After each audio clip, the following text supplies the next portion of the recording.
During the Cold War, the world's superpowers fought not only with weapons and ideology, but with information. Whoever could see more missile sites, more troop movements, more strategic infrastructure held the advantage.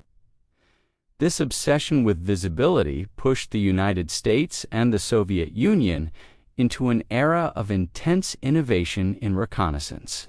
Satellites were becoming sharper, aircraft could soar higher than ever before, and early computers were called upon to help analysts sift through mountains of visual data. Yet hidden within this technological arms race was a quietly revolutionary discovery: a simple visual pattern, created with almost crude methods, could undermine even the most ambitious surveillance systems. What makes this discovery so fascinating is that it didn't rely on sophistication. There were no exotic polymers, no classified dyes, no futuristic fabrics. It relied on a principle so basic-hand, so counterintuitive, that even the engineers of the era struggled to articulate exactly why it worked. The principle was this: vision collapses when it cannot find structure. And if you strip structure away from an object's appearance, you don't just hide it, you erase the cues that allow the brain or a machine to identify it in the first place. To appreciate why this matters, we have to step back and understand how early automated detection functioned. Computers in the late 1960s were primitive by modern standards, but the intelligence community was excited by the possibility of delegating repetitive image analysis tasks to a machine. These systems weren't smart in the way AI is today. They relied on rigid mathematical rules: find edges, measure contrast, boundaries, identify geometric shapes that occur repeatedly across images. If something looked like a consistent shape, like a rectangle, a cylinder, or a symmetrical outline, the software could flag it for further inspection by human analysts. But then came the surprise. Some test images baffled the systems in a way engineers didn't expect. Objects that had been visually altered with highly irregular, noisy textures seemed to dissolve into the background. The computer couldn't figure out where the object stopped and the terrain began. Even human observers occasionally hesitated or struggled to articulate what they were looking at. The issue wasn't that the objects blended in, it was that their outlines became unstable. This insight eventually gave rise to what niche historians later called stochastic fragmentation. Unlike traditional camouflage, which tries to imitate the surrounding forest leaves, battlefield terrain, snow patterns, this technique took the opposite approach. It avoided resemblance entirely. Instead, it aimed to disrupt the very mechanisms of recognition. It replaced recognizable shapes with chaotic, unpredictable variation. Without stable edges, the human visual system struggles to distinguish figure from ground. Without consistent contrast patterns, early computers lose their ability to detect shapes mathematically. What is even more striking is that this vulnerability is not limited to early algorithms. Many modern machine vision systems, even those powered by contemporary neural networks, still begin their decision-making process by searching for exactly the same features: edges, contrast gradients, clusters of repeating cues, coherent geometry. When these foundational signals are missing, the system's confidence collapses.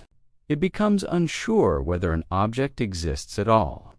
That hesitation, that drop in certainty, is the echo of a Cold War insight that has aged surprisingly well. Civilian drone enthusiasts have unintentionally rediscovered this effect. When a drone's onboard vision system scans terrain looking for people, equipment, or obstacles, it performs a rapid version of the same operations. Find outlines, detect contrasts, assemble shapes.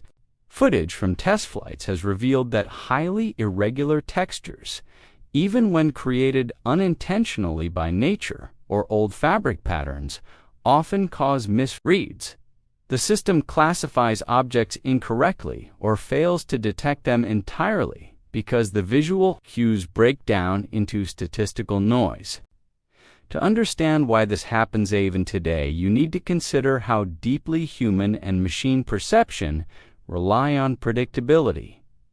Our visual system constantly searches for consistency. It tries to close shapes, identify symmetry, detect contours, and group similar elements together. AI systems mimic these tendencies because they were trained on vast libraries of images in which objects have stable, coherent forms.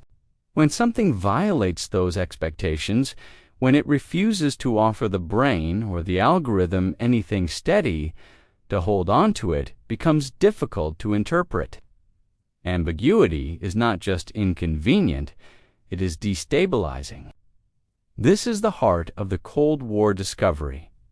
Ambiguity is more powerful than imitation. Traditional camouflage tries to look like something else.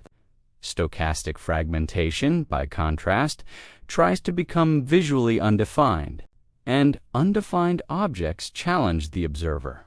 Whether that observer is a human sitting in a reconnaissance office in 1971 or a drone's neural network scanning a landscape in 2025, it's important to recognize that the engineers of the time didn't foresee the future. They weren't designing for AI. They weren't thinking about neural networks or edge-funding algorithms in surveillance drones. They were simply responding to the limitations of the tools. They had film cameras, optical sensors, and slow computers. Yet, in working around those limitations, they accidentally exposed a universal weakness in vision itself, one that transcends eras and technologies. Today, historians and researchers revisit these techniques not to recreate them, but to understand why they mattered on, why they still matter. This obscure Cold War fieldcraft reveals something profound about perception. It teaches us that sight is not just about what is visible, it is about how the brain, or the machine, organizes information into meaning. When the structure behind that information collapses, meaning collapses with it. This is why the story endures. It is a reminder that in a world obsessed with high-tech solutions, sometimes the most powerful insights come from unexpected places. A handful of chaotic patterns from the 1960s continue to challenge some of the smartest visual systems ever built. And that tension between human ingenuity and the limits of perception remains one of the most fascinating legacies of Cold War innovation.